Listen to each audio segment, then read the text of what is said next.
Okay. I mean, it's basically like if you think about it in the form of mathematics, what they're just trying to say is that if every planet and every star and a continuum of stars that are in this galaxy, if you did the math, right, all those stars will have a moon and will have the potential for methane gas, potential for life, right? Mm-hmm. So we can at least agree that in the cosmos that there is these kind of high numbers of possibilities. Statistically, it's very likely that there are habitable planets out there. Right. So, like in that fashion, is that so? All they're saying is they're not saying that this is all about that whole Proxima planet and about that there's like what they're trying to say is that if there's a chance in the quintillion of years and that we're living in whatever that there's a possibility that there's life on other planets, right? Yeah. In whatever form. They don't have to be dressed like me, dressed like you, driving cars and watching TV. Yeah. Right? Nobody is saying that. But as a form of life, could you at least agree to that? It's highly likely that there is other life out there in the universe. Yeah, statistically, it's very probable. With that being said, I did Tracy Dunn put this video up, and I will put the video, this video on. But what it was is that I put a comment on it, so you probably haven't seen it because it was today, all right? And that's what I was going to say is interesting debate is I think that these alien life forms are like the indigenous people of the Amazon jungle, right? So you know that there's I don't know what they're called, the Amazonians, right, in the Amazon jungle, right? You know that there are, I don't want to be rude to say that they were like the Mayans or the Aztecs or whatever. There are people that live in the Amazon jungle. What do you mean now, or historically? No, now. That there are, Amazonian tribes you're talking about? Tribes, Yeah. Right, so you would agree that those tribes do not live the life that we live. Like, they're not in, buildings wearing suits and, eating that Kentucky Fried Chicken. They have their own form of life. Yeah. Now and way more in the past, right? So when they first saw settlers from the outside, they were of course shocked, right? Just the same way as the Indians and the Navajos and all that kind of stuff, where every time the outsiders came in, what the hell? Why are you wearing clothes? Of course, yeah.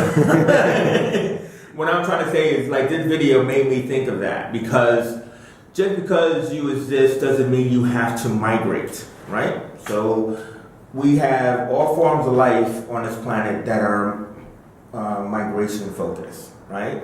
If the single-celled amoebas never developed into salamanders and tadpoles and never came out of the ocean, we might still be in the ocean, right? They are migrating, right? Yeah. So there are people who migrate and there are people who hibernate, meaning that there are people who don't go anywhere. Do you understand what I mean? Yeah. So that's what I'm saying about space. Just because there's potential for life in outer space doesn't mean that they build ships and cause us to and travel and say, hey, let me come visit. So back to the surprise. So the Amazonians are surprised to see the outsiders destroying their world and way of life when we destroy their home for resources. So as outside settlers coming into the Amazon jungle, it just makes it topical. Coming into the Amazon jungle, what they're doing is they're mining their resources, right? You agree? Mining, did you say? Yeah, they're tearing down the trees. The resources of the Amazon, right? Okay. They are like the aliens coming in from spaceships, which we're all terrified in War of the Worlds. That's what I mean. So that's the correlation that I'm making, is that this video is interesting because it's talking about the potential for life in outer space, but then it also throws in that to create spaceships and visitors. And I'm saying they don't have to, right? Yeah. They're very happy where they are, living the life they are. That just doesn't mean they don't exist. So the Amazonians are very happy living the life they are in the jungle, not knowing anything in the outside world and everything until we invade. Yeah. Right? But so what I'm just trying to say in that correlation, they would think that there's nobody out there too. Right? Okay, yeah. Right. So any civilization will operate within its limit of technology. So like the Amazonians, for example, they didn't have the technology to build massive ships and sail across oceans, whereas in the Western European world we did. So same with ourselves in relation to any possible alien civilizations that are out there. We can't get to them. We can travel as far as we can send humans as far as the moon. We may eventually be able to send humans to Mars, but that's about the limit. We're not going to be able to send humans beyond the reaches of our solar system. And it may well be the same with those alien civilizations, whatever is out there. They may be able to travel around within a short space, but they can't get to us. Yeah, it's not like we're supposed to think they're automatically advanced because that's the movie. Yeah. You're right. The movie is they're advanced. They're more intelligent than we are. They've probably been living longer than we are, but we don't have to assume that. Exactly. They could be just any alien civilization or alien life forms could be no more than amoeba or bacteria or viruses on the planets that they're on. They may be way primitive to us. They may be slightly more advanced than us, but still not advanced enough that they can build a kind of hyper warp drive system, spaceship and get to us. The distances involved are just vast beyond our comprehension. Yeah, that video alone was talking about a septillion of stars that are in the cosmos. We can't even imagine that number. No. We can imagine a few million in terms of like people or cars on the roads or anything like that, but those numbers of quadrillions, septillions, it's way beyond our comprehension. So that kind of distance between our solar system and any solar system that does have life on it is immeasurably too far for us to travel to them or for them to travel to us.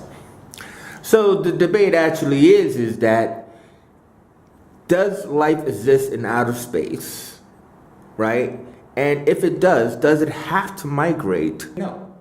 There is no actual proof besides the written fantasy or literature that says that alien life form, one, has to look like us, and two, have to travel to us. And remember, that is literature. That goes all the way past Ellison and Crichton and Shakespeare and but Aristotle, the guys who wrote the original stuff, Johann Kepler and Copernicus. It goes all the way back there to those people who are defining the world that we believe, which is what debating reality is all about, because I don't believe that we should believe what they have told us to believe. Nigel does. So, in believing what he was told, right? Obviously, he probably was told that there is no life in outer space, or that there is. So, the question for Nigel is there life in outer space? And if there is, does it have to migrate here? There is quite possibly life in outer space. It's statistically likely that there is. There's no reason why we should suspect it should look like us. We look like the way we do because we have evolved on this planet and to live in the conditions that exist on this planet. Other planets that are capable of harboring life will probably have different conditions. They won't be exactly the same as Earth, and so they will have evolved differently. So they will probably look different, communicate in a different way, travel around in a different way. So in terms of can they travel to us, maybe they can if they're sufficiently advanced, but we've seen no evidence of it so far, apart from these very suspect UFO sightings, which I don't accept for a second. Because as soon as someone talks about little green men stepping out of a flying saucer, okay, why does that little green man look like a man? Well, he doesn't actually look like a man. He actually has a helmet head, and I actually think it could be people in spacesuits. I think that alien life forms that grow up in planets that don't have the same hydrogen content, oxygen content, methane content as we do, because why should they, probably have some kind of head protection gear. And I think they've always had that, and that's where the whole illusion, again, written in history, of these dome shapes